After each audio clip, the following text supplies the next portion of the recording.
Vamos a abrir nuestras Biblias en Nehemías 2.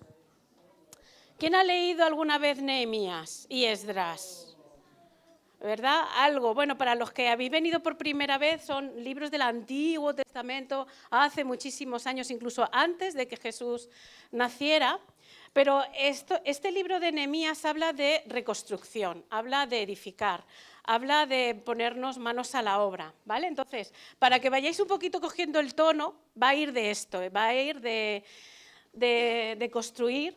Pero antes de construir, primeramente, tenemos que ver con la mirada de Dios. Más que nada porque hay que ver qué es lo que está destruido.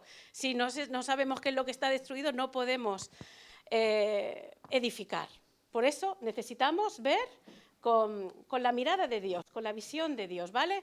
Es una palabra, bueno, visión es una palabra que es un poco difícil de entender, pero yo espero que cuando ya salgamos de aquí hayamos entendido algo. Y si no, me preguntáis, podemos profundizar un poquito más. Pero vamos, tener visión es ver como Dios mira, es tener los ojos de Dios, es tener las gafas puestas de Dios.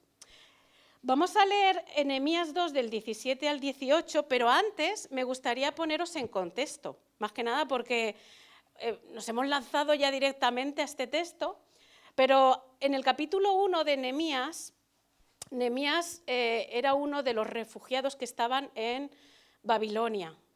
Él servía al rey, era copero del rey, esto ya lo sabemos, ¿verdad? Y si no lo sabes yo te cuento, estaba al lado del rey, era copero, y un copero era como alguien de confianza del rey, porque era la primera persona que probaba el vino, que probaba la comida, más que nada por si estaba envenenado, el primero que caía era el copero, o sea que no había, fijaros, era un oficio de confianza, pero también tenía sus riesgos. Y Nehemías era, pues eso, alguien de confianza del rey. Pero ¿qué pasa? Que Nehemías era judío y hacía 70 años, bueno, hacía 150 años que en este caso Jerusalén había sido sitiada, había sido masacrada, había sido, bueno, invadida por los enemigos, por los babilónicos. Esto si has estudiado la historia te puede un poco sonar, ¿vale? Pues a él llegan unos hermanos judíos y le empiezan a decir, oye, que Jerusalén sigue igual, siguen las puertas quemadas, los muros derribados, está todo en ruinas.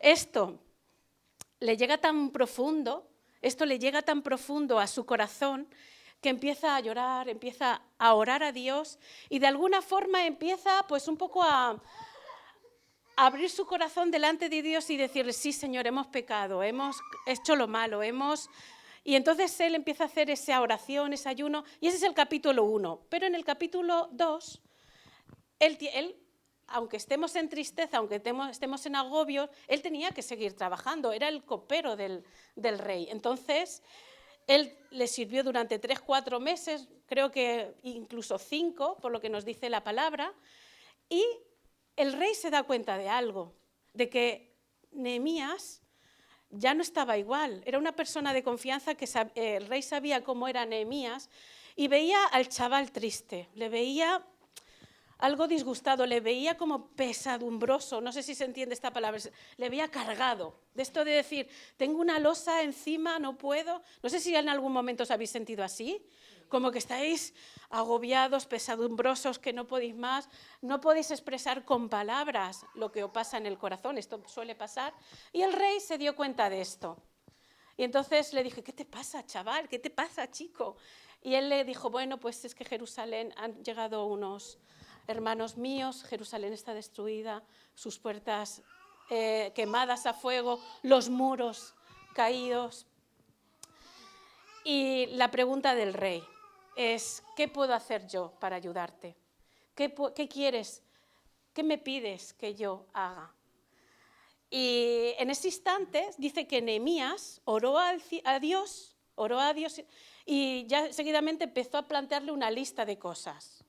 Es decir, que él ya sabía perfectamente lo que tenía que hacer. Y le pidió primeramente ir a Jerusalén para poder reconstruir, una carta para no tener obstáculo para los gobernantes que estaban allí y sobre todo una carta pidiendo madera.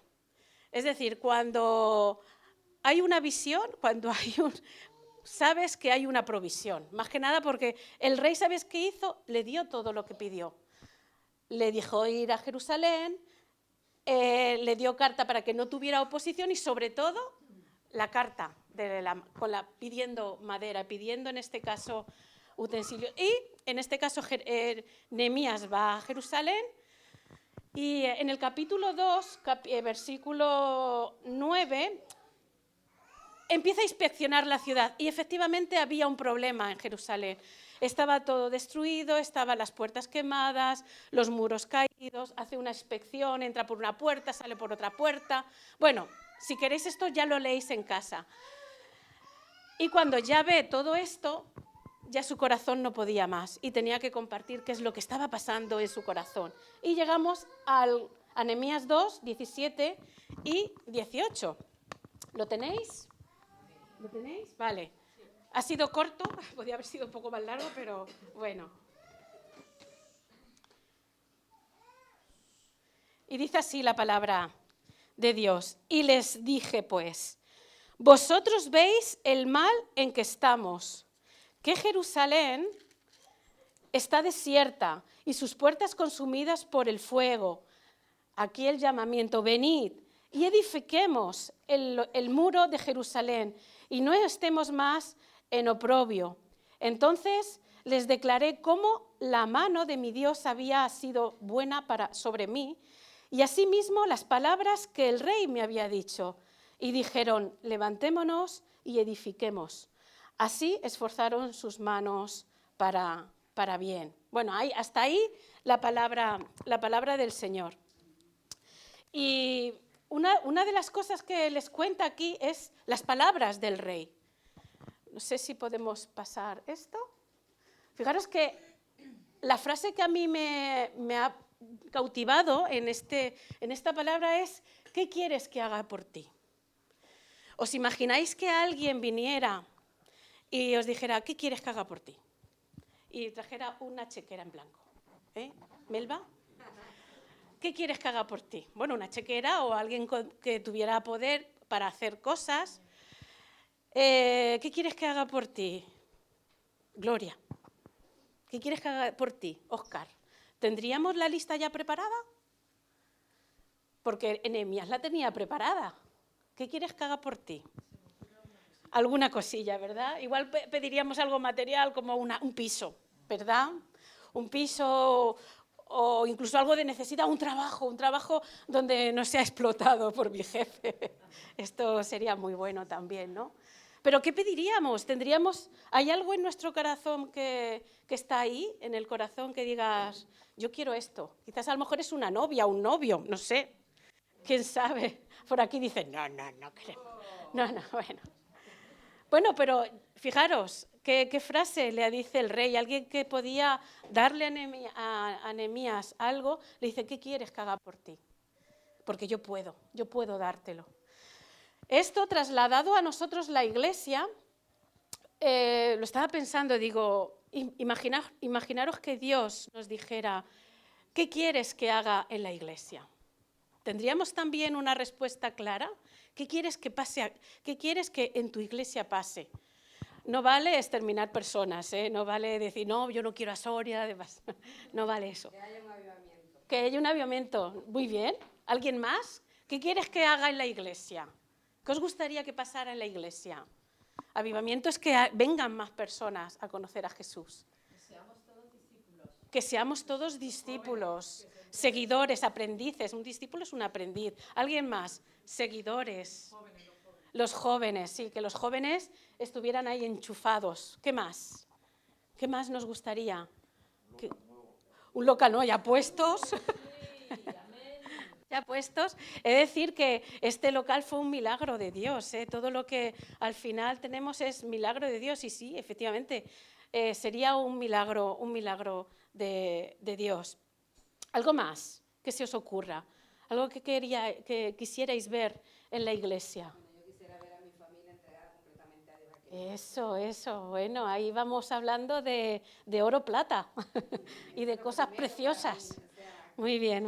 Bueno, Bueno, pero es que estas cosas tenemos que preguntárnoslas para enseguida responder, más que nada porque sí pasa la oportunidad de decir, oye, ¿qué quieres que haga por ti? ¿Qué quieres que haga por tu iglesia? Yo estoy convencida de que ese es el deseo de Dios. El deseo de Dios es hacer cosas grandes en la iglesia. Y de hecho, fijaros que hay una foto en Apocalipsis. He puesto ahí esa foto, pero hay una foto final de la iglesia en el cielo, en ese cielo nuevo, en esa tierra nueva, en Apocalipsis 9, que fijaros lo que dice. Lo quiero leer más que nada para que veáis, porque esta es la foto final de lo que debería ser la iglesia. Y nosotros, si yo pedir algo, lo que pediría es que se haga en el cielo lo que en la tierra. Es decir, que si esto se va a cumplir en el cielo, que previamente se cumpla aquí en la tierra. Fijaros lo que dice Apocalipsis 7, 9. Tengo que buscar porque no lo tengo anotado. Y fijaros, esta es una visión que vio Juan de la iglesia preciosa del Señor. A ver, perdón, creo que, a ver.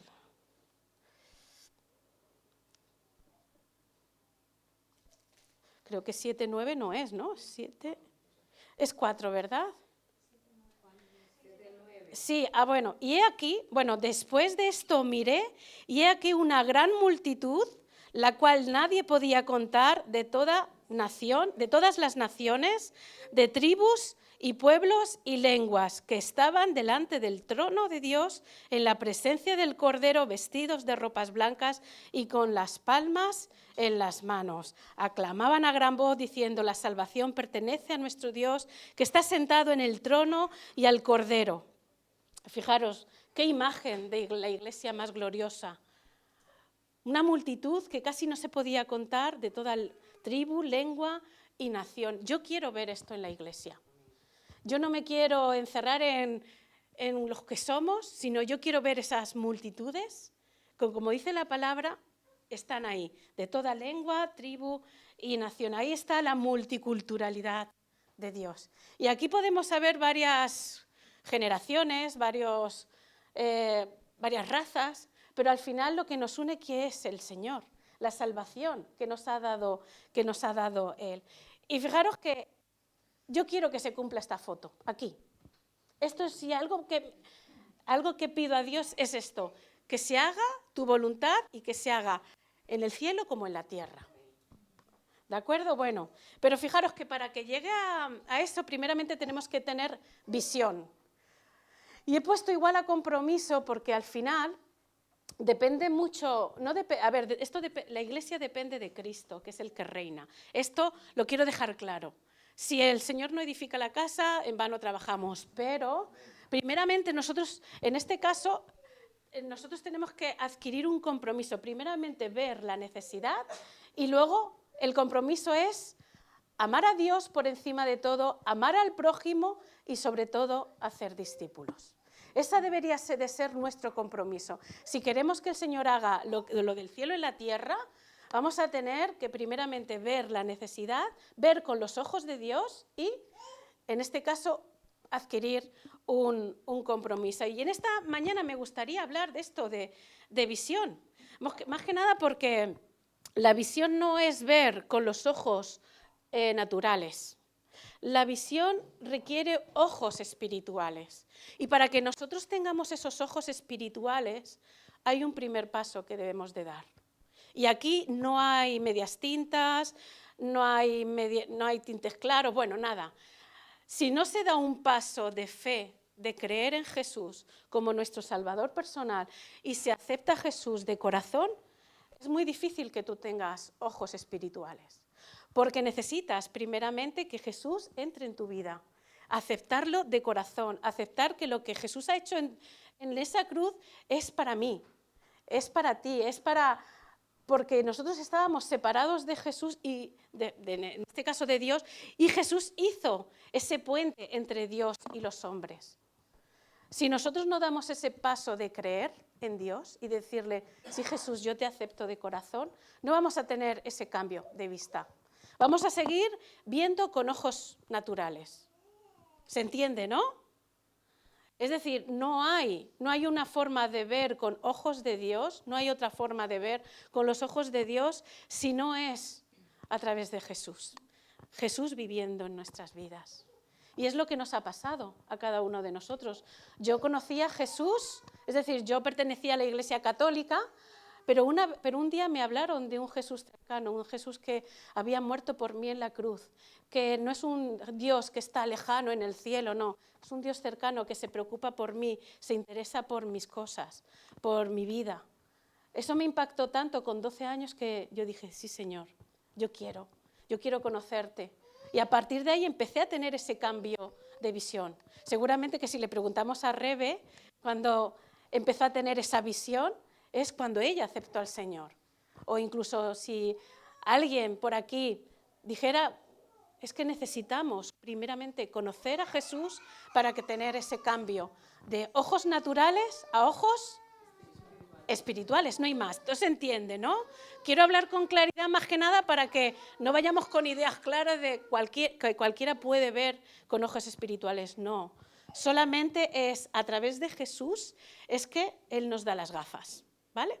Ojos espirituales. Y de hecho, esa visión que Dios nos da, esa vista espiritual, es la que nos ayuda a no ver las cosas circunstanciales, las cosas naturales, las cosas que se ven, sino a tener una vista espiritual, una vista que va más allá de lo que se ve en la realidad. Es decir, yo estoy segura de que aquí la mayoría el día del apagón estaba tranquilo. Yo estaba tranquilísima. Marina un poco así, pero yo, a ver, la única preocupación es que yo vivo en un 8. Y ese día, yo no sé por qué, bajé a la calle 33.000 veces. Esa fue mi única preocupación. Ada, ¿qué te pasó? Yo estaba en el camino y la voy a la gente y dice, se está cumpliendo Apocalipsis. Ah, mira. Qué bueno, qué bueno. Sí, sí, yo creo que la mayoría, más que nada porque, a ver... Perdona, Sonia, yo te quería contar mi experiencia. ¿Sí? Bueno, pero si quieres luego me la cuentas, más que nada porque si no me descentro... Yo es que yo tengo TDAH, ¿vale? Entonces, si no, me descentro, ¿vale? Luego me la cuentas. Pero sí que es verdad, la mayoría de nosotros veíamos un poquito más de lo que estaba...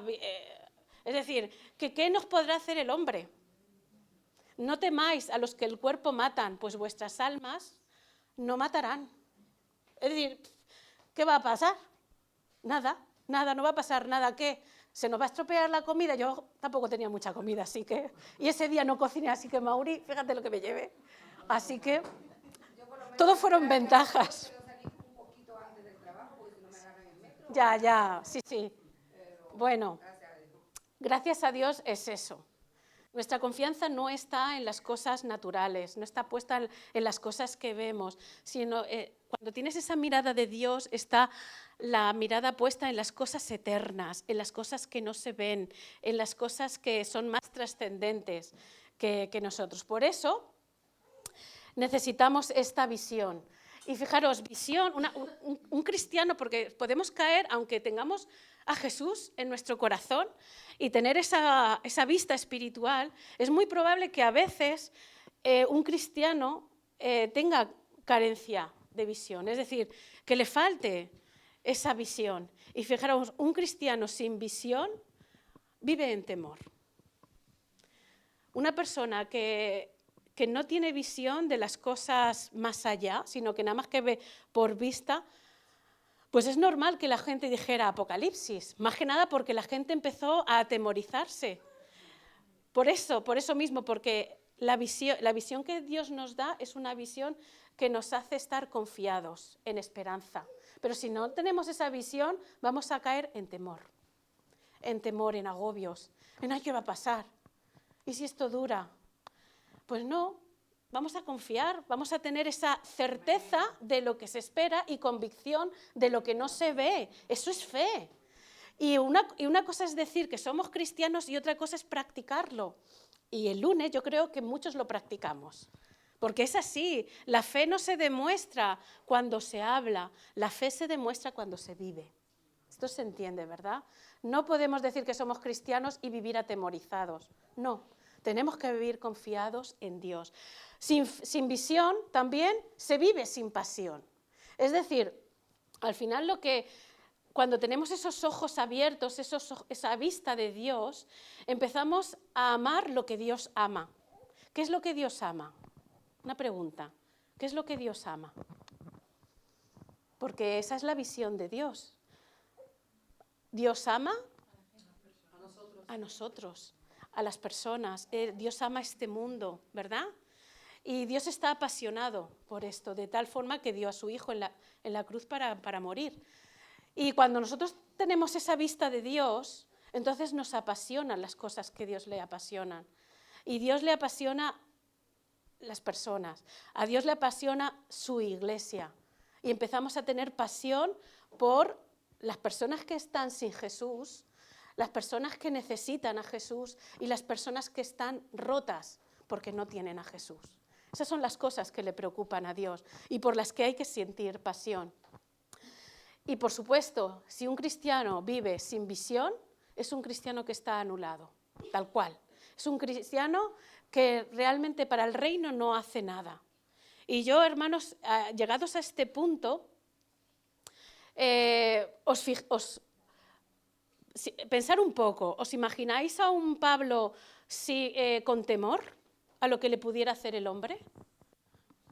Pero Pablo, que era una persona llena de visión de Dios, y era una persona que no tenía temor de lo que le hiciera al hombre. Por eso él predicaba y hablaba de Jesús. Es un autor de la Biblia, un apóstol. Sí, y la iglesia primitiva. ¿Por qué se extendió tanto el cristianismo en el primer siglo? Porque era una iglesia que tenía pasión por las cosas de Dios. Porque vivían apasionados por las cosas de Dios. El problema es que ahora hay cosas que nos apasionan más que las cosas de Dios. ¿Qué es lo que nos apasiona más? A lo mejor nos apasiona más el decir, ay, pues tengo una buena carrera, unos buenos estudios, tengo un buen trabajo. Esas cosas que al final pueden ser o no ser. Pueden ser o no ser, pero os puedo asegurar que si nos apasionan las cosas de Dios, vamos a tener una vida movilizada, como la iglesia primitiva, una iglesia que estaba llena de visión de Dios, de querer las cosas que Dios quería y sobre todo vivía movilizada. Por eso a veces que pensamos, ay, es que nos falta pasión, es porque realmente no vemos con los ojos de Dios, no vemos que realmente haya tanta necesidad. Por eso, hermanos, necesitamos esa visión para ser una iglesia sin temor, con pasión y movilizada, ¿vale? Y no anulada. Bueno, Nehemías fue una persona llena de pasión, llena de confianza y sobre todo movilizando. Y fijaros que así era un poco Jerusalén, para que veáis. He hecho unas fotos he traído de internet algunas fotos de la antigua Jerusalén. Es decir, que quedan 4 rocas, 4 piedras, que no queda mucho más. Pero realmente al final esto es lo que veía cuando entró Nehemías a la ciudad. Estas fueron las rocas que veía. Pero Nehemías no se quedó en lo que veía, que podía haber sido, esto no hay quien lo monte, esto es un imposible, esto, a ver cómo movilizamos al pueblo. Sin embargo, Nehemías no se quedó en las rocas. Él vio una Jerusalén restaurada. Por eso es importante tener visión, porque la visión ves más allá de las rocas. Es decir, que cuando nosotros vemos nuestros hijos que están lejos del Señor, nuestra familia, hay que ver más allá y ver, va a llegar al Señor. Vamos a ver la iglesia llena, vamos a ver nuevos convertidos. ¿Por qué? Más que nada porque esa es la visión de Dios, es lo que Dios quiere. No quedarnos en las rocas, no quedarnos en lo circunstancial, no quedarnos en lo meramente físico, sino ver con ojos espirituales. Porque Está claro que podemos quedarnos mirando a las rocas y nos vamos a quedar con esto es un imposible, pero hay un texto en la palabra que dice Dios, ¿hay algo imposible para mí? ¿Hay algo imposible para Dios? Y si en Dios no hay nada imposible, pues lo tenemos claro. Bueno, fijaros que antes de que viniera Nehemías a Jerusalén a la reconstrucción, voy a darle, a ver, hubo 3 retornos antes. Sabéis que esto es un poquito historia, ¿vale? Para haceros un poquito entrar en... Lo quiero nombrar por esta sencilla razón. Porque fijaros, porque a la tercera va la vencida. A la tercera, es decir, hubieron 3 retornos a Jerusalén con gente muy preparada para edificar Jerusalén. El primer retorno fue en el 538 a.C., que se cuenta en Esdras 1, para los que queráis leerlo. Esdras 1 cuenta todo esto, que es un gobernante, Zorobabel, es el que viene con un grupo de gente preparada para reconstruir Jerusalén, para darle... Pero realmente el primer retorno casi no tuvo ninguna consecuencia. Apenas fue una lavada de cara de la casa del gobernante, bueno, poco más, no se hizo mucho más, ¿vale? Pero en el segundo retorno con Esdras, ya Esdras a la cabeza, que esto se cuenta en Esdras 7, ya hay algo más. Empieza, se reconstruye parte del templo, se empieza a hacer el culto a Dios, que esto era muy importante, pero tampoco fue una restauración completa de la ciudad. Es decir, que parece que esos 2 retornos fueron intentos fallidos de que se reconstruyera Jerusalén. Y tuvieron que pasar 150 años hasta que llegó Nehemías. O sea, que fijaros lo que tuvieron que pasar los que vivían allí en Jerusalén. Habían pasado un chorro de años y ellos seguían andando entre escombros, entre basura, entre ruinas. Y sabéis que el problema es que cada vez que pienso esto, digo, jolín, ¿no se daban cuenta de que estaban andando entre escombros? No sé si alguna vez habéis andado entre escombros. Eso es difícil. Y más si hay piedras. Bueno, pues Jerusalén se había acostumbrado a vivir entre escombros, piedras quemadas, la ciudad destruida. ¿Y esto por qué lo comento? Más que nada porque se puede empezar fuerte, tener una visión clara de lo que Dios quiere, pero al mínimo estorbo, a la mínima oposición, a la mínima que tenemos algún impedimento, nos desinflamos. Y esto a mí me causa un poquito de, cuidado, alerta. No temor, me causa un poco de alerta, más que nada porque podemos tener visión, la visión de Dios, pero aparte de la visión tenemos que ponerle trabajo, tenemos que ponerle entusiasmo, tenemos que ponerle dedicación, porque esto no se va a hacer de la noche a la mañana. Porque fijaros, estos 3 retornos podían haber sido todo un éxito desde el principio. Desde el principio con Zorobabel, que era el gobernador, aparte era ya del linaje, el linaje de los reyes y tal, podía haber sido todo un éxito, pero no. En la mínima de oposición, la mínima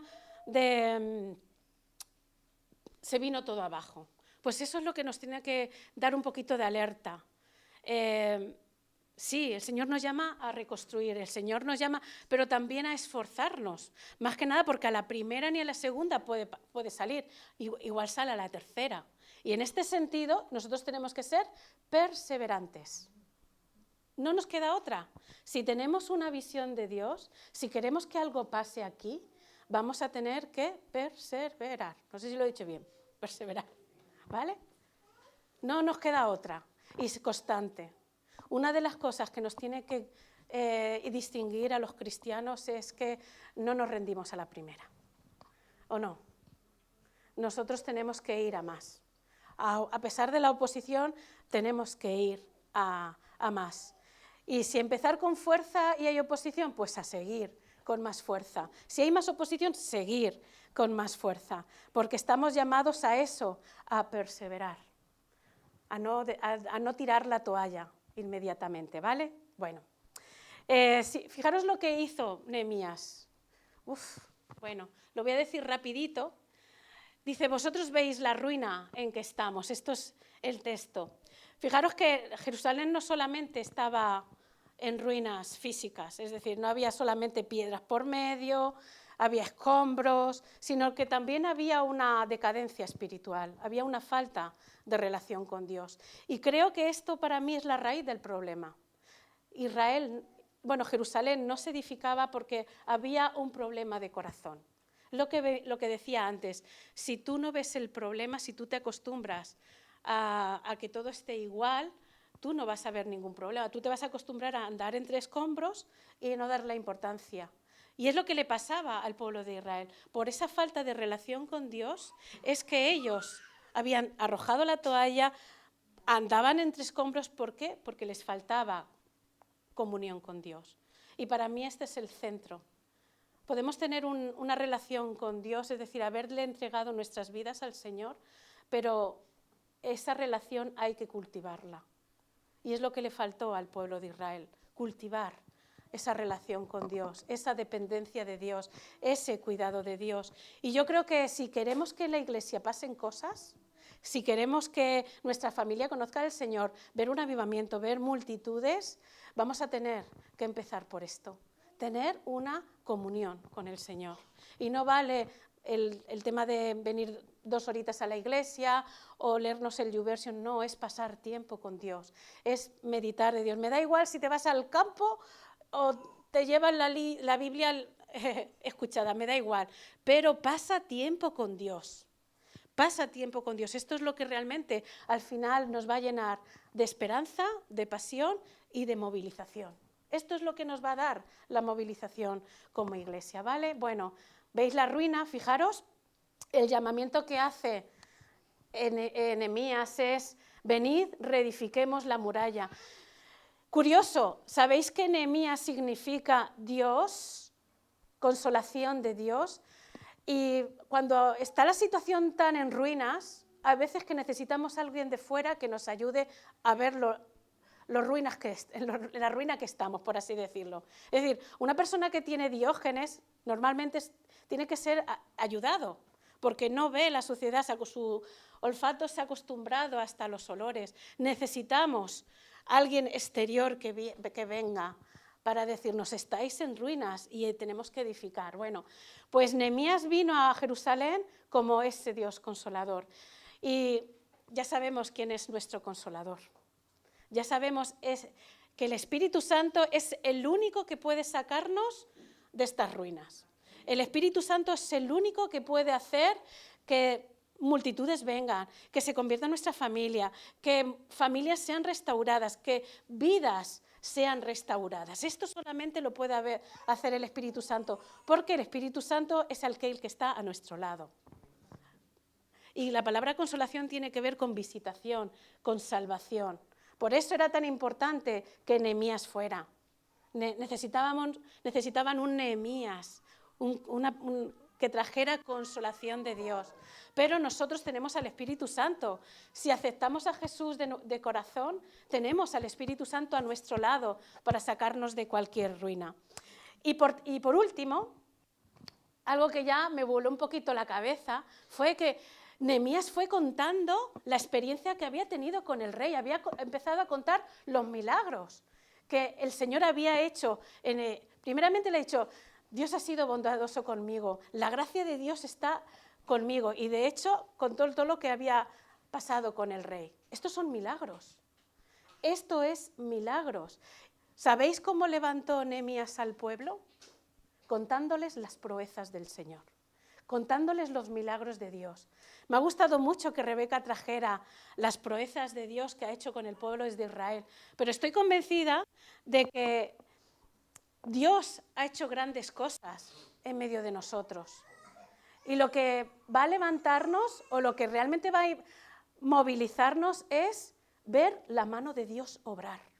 Por eso no podemos callar los milagros que Dios está haciendo en nuestras vidas. El lunes pasaron milagros, ¿o no? Yo vi milagros. sea, que es que al final dices, si es que Dios, si es que la poderosa mano de ti está sobre nosotros. Pero el problema es que a veces nos lo callamos. Nos callamos y no contamos en los testimonios que vivimos las grandezas que Dios hace en nuestras vidas. Bueno, pues Nehemías levantó al pueblo con su propio testimonio y decir, Dios va a hacer de esto, de la ruina va a sacar preciosidades, de lo más bajo va a sacar grandes cosas. ¿Por qué? Porque si ya Dios desde el principio está obrando, la mano de Dios no se va a parar. Porque Dios lo que quiere es eso, movilizarse y bendecir. Y al final es eso. Él movilizó al pueblo con su testimonio. Y si hay algo que nosotros tenemos que hacer como cristianos es eso, es compartir lo que Dios está haciendo en nuestras vidas. Porque eso va a dar algunas pistas a la gente de lo que Dios puede hacer en sus vidas. ¿Se entiende? Es decir, si nosotros nos callamos y no decimos nada, la gente no va a saber lo que Dios puede hacer. Sin embargo, Nehemías empezó a hablar de todo lo que el Señor le había dicho, que es que él era copero, era un sirviente. Y sin embargo, la mano de Dios estaba sobre él y todas las cosas que le pidió al rey, el rey se las dio. Eso es milagro tras milagro. Así que no podemos dejar de callar, no podemos dejar que en este caso tenemos que seguir hablando de las cosas que Dios ha hecho en nuestras vidas. Y lo más bonito es que la contestación del pueblo es manos a la obra, y en el capítulo 10 hicieron un pacto de consagración. Para mí esto es lo esencial. No solamente hubo una reforma a nivel estructural, sino también una reforma espiritual. Ellos se comprometieron a la obra de Dios. Y hermanos, llegados a este momento, lo que el Señor nos está llamando, si queremos que pasen cosas en la iglesia, lo que nos falta es entonces compromiso con Dios, comprometernos con Dios. Y el compromiso es como casarte con Dios, es decir, para toda la vida. Es decir, yo me comprometo contigo para hacer tu voluntad, yo me comprometo contigo para amarte, para cuidarte, para protegerte, como los matrimonios, ¿vale?